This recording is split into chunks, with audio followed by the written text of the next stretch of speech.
Our next topic is inertia and mass. Mass और inertia में क्या रिलेशन है? अभी तक हमने जितने भी एग्जाम्पल्स और एक्टिविटीज़ देखी वो क्या दर्शाती हैं कि कोई भी ऑब्जेक्ट अगर मोशन में है या फिर रेस्ट पे है तो वो किसी भी चेंज को रेजिस्ट करता है, अपोज करता है। अगर कोई ऑब्जेक्ट रेस्ट की स्टेट में है तो वो रेस्ट में ही रहना चाहता है, अगर वो मूव कर रहा है तो वो मूव करते रहना चाहता है। इसी प्रॉपर्टी को हमने इनर्शिया कहा। अब क्या हर बॉडी का सेम इनर्शिया होता है? अगर हम एक खाली बॉक्स को पुश करना चाहें तो वो बहुत ही इजी होता है उसको पुश करना, लेकिन अगर कोई बॉक्स बुक्स का भरा हुआ है तो उसको पुश करना मुश्किल होता है क्योंकि उसका मास ज़्यादा होता है। सिमिलर इफ़ेक्ट हमें देखने को मिलता है जब हम किसी फुटबॉल को किक करते हैं तो वो दूर तक जाती है, बट वहीं अगर हम सेम साइज़ के किसी पत्थर को किक करें तो वो मूव भी नहीं कर पाता, अगर फोर्स इक्वल हो दोनों केसेस में। हो सकता है हमारे पैर को चोट भी लग जाए क्योंकि जो मास स्टोन का है वो बहुत ज़्यादा है in comparison to the football. Activity 9.2 जो हमने की थी, इसमें जो हम कॉइन यूज़ कर रहे हैं, अगर हम 5 रुपीज़ कॉइन यूज़ करें तो हमें ज़्यादा फोर्स लगता है इन कंपैरिजन जब हम 1 रुपये वाला कॉइन यूज़ करते हैं, क्योंकि मास जो है 1 रुपये कॉइन का वो कम होता है तो उसको मूव करना काफ़ी ईजी होगा।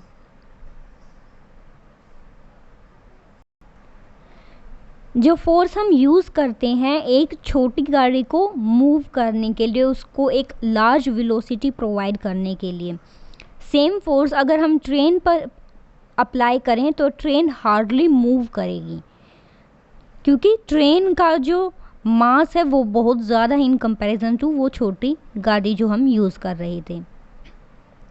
दस जो ट्रेन है वो ज़्यादा अपोज करती है किसी भी चेंज को, उसकी जो चेंज करने की टेंडेंसी है वो बहुत कम होती है in comparison to a small car.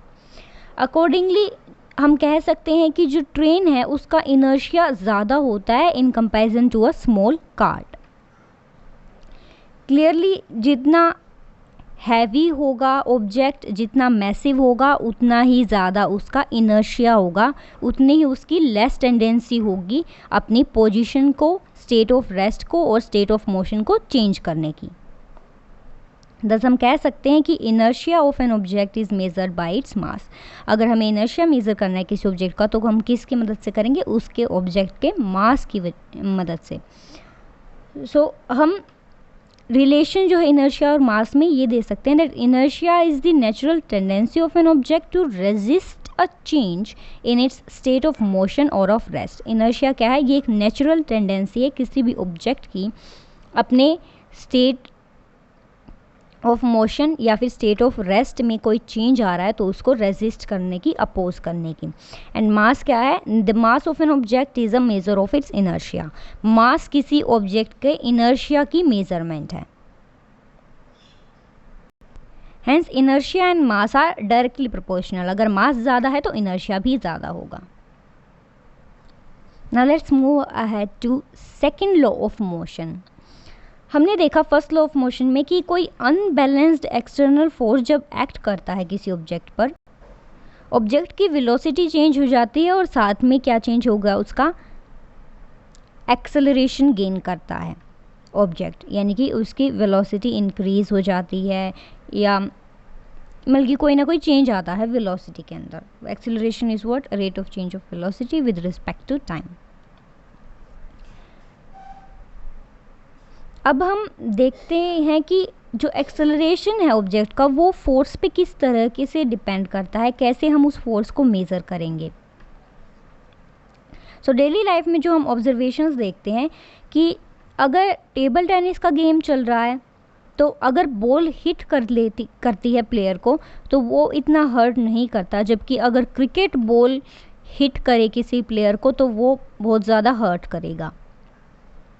Similarly एक ट्रक अगर रेस्ट की पोजीशन पे पार्क कर रखा है, अगर वो कहीं पे पार्क्ड है तो ट्रक किस पोजीशन पे है? रेस्ट पे, तो कोई इफ़ेक्ट नहीं पड़ता, उसको ऑब्जर्व करने की कोई ज़रूरत नहीं है। लेकिन अगर वो थोड़ी सी भी स्पीड के साथ मूव कर रहा है, चाहे वो 5 मीटर पर सेकंड हो, तभी भी वो किसी के पर्सन को अगर हिट करता है तो वो उसे मार सकता है, it can kill a person. एक छोटी सी जो बुलेट होती है वो भी अगर किसी पर्सन को हिट करे तो पर्सन की डेथ हो सकती है।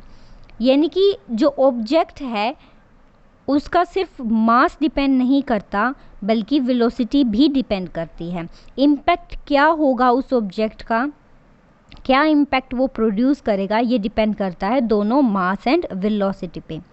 सिमिलरली हम कहेंगे that if an object is to be accelerated we know that a greater force is required to give a greater velocity.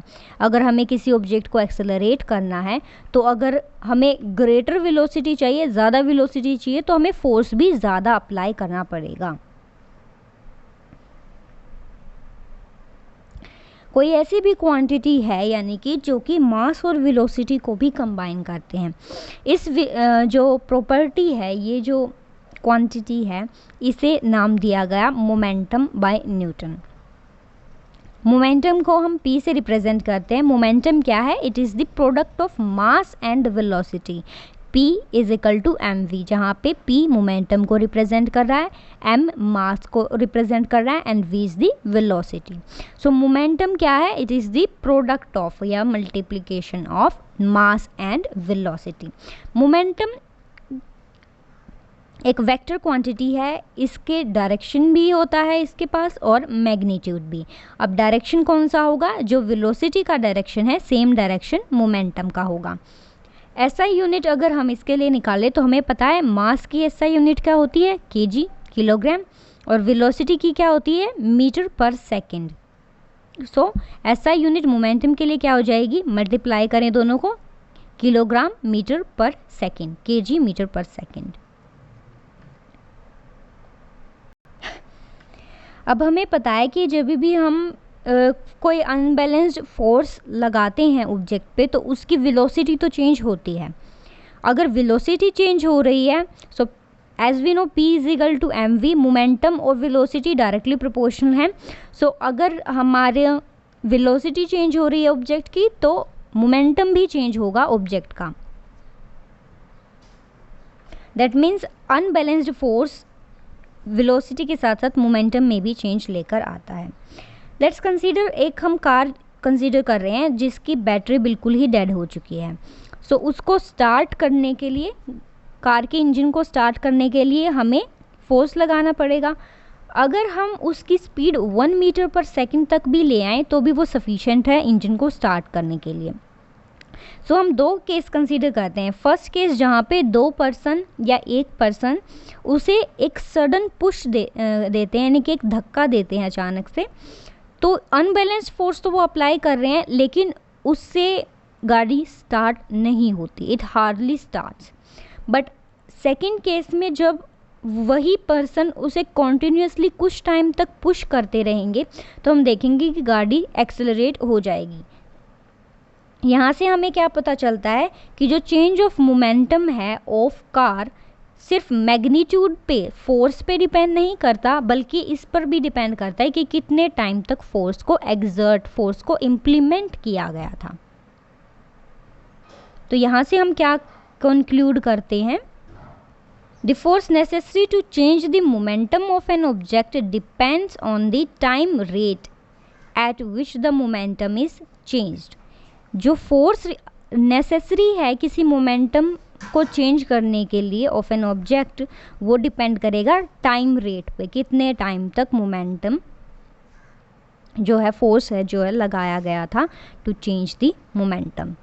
यहाँ से कंक्लूड होता है फिर सेकंड लॉ ऑफ मोशन, जो क्या कहता है that the rate of change of momentum of an object is proportional to the applied unbalanced force in the direction of the force.